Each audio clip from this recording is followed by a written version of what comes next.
Hi, I'm Archie3, the reluctant archaeologist. So I'd like to show you what I've recently discovered about Chaco Canyon and Pueblo Bonito.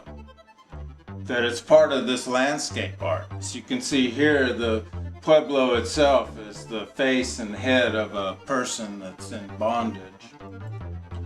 When you zoom in, you can see the different colorations and patterns that form more figures, including these rocks, which are supposed to be a natural feature, but are actually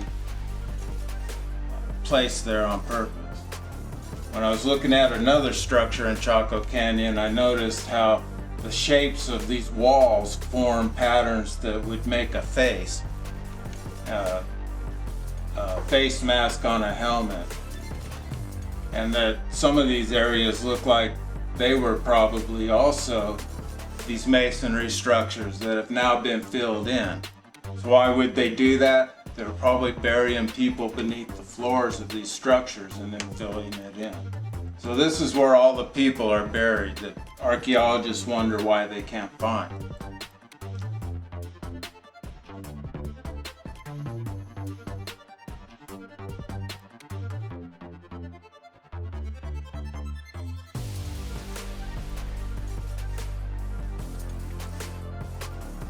And so it's the same at Pueblo Bonito under all these rocks. It's probably people that are buried beneath the floors of these rooms.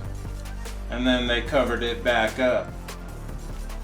And I have some old pictures that aren't very good that show these rocks and how they're up on top of these walls. And they're not crashing through the walls, they're placed there very carefully. And how everything's being filled in and then covered with rocks. You can flip it any way and it'll form different faces and figures. So as they filled this in, it was going to maintain that shape and make a face and a head of a person, but it would be more subtle, like these areas around the open rooms that are already filled in. And that's how they can make all these complex patterns around here in the landscape. You can see all the lines still there. These were all masonry structures under here that have been filled in. Why would they do that? They were burying people in there. So in all these areas around Pueblo Bonito, it's already been developed and filled in with tombs. And then it's also used as agricultural land after that. And I said hundreds of tombs, but depending on whether they're packed and stacked, there could be thousands of tombs in this area. There's even figures of camels or llamas. People in gondolas, people in line. Turn it every way. It makes different faces and figures. This way it looks like somebody in a helmet with air rushing out and air bubbles. Now it looks like Pueblo Bonito's ahead, and there's a snarling guy holding his head. That's Pueblo Arroyo. Same thing, as they filled that in, it would maintain that shape of those structures and it would make this face on the landscape. And it's amazing art everywhere here.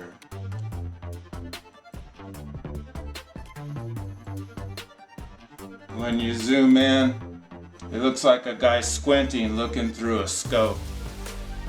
Because they were doing astronomy here and they had different scopes. Flip it back around, looks like someone wearing a hat or a helmeted guy holding a head. And if you look down here in this lower left-hand corner, you see this cross. It's dug into the ground. So these dark areas where the crosses are, these other lines, they're dug into the ground, they're canals. And then there's this big dam here. And then you can see a gate in this dam where they could release water into this cross feature, into both of them. They could fill that up with water, and if you were viewing this from above, it might like shimmer in the sun or the moonlight. It might be quite spectacular to see. So you have these Christian icons here.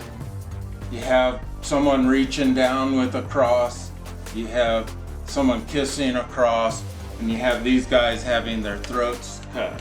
So I believe these are Christian martyrs, people that died for their religion. And there's dark people from, looks like Ethiopia maybe, and this looks more like a European guy in chainmail. So also could be eyes inside a Crusader's helmet in here. So it appears to me that among the tribes of the Aztec, there were Crusaders from different parts of the world. These were probably pagan Christians, early Christians. There might be an even later Christians involved, because the wars in the South started in 1125. So until next time, remember to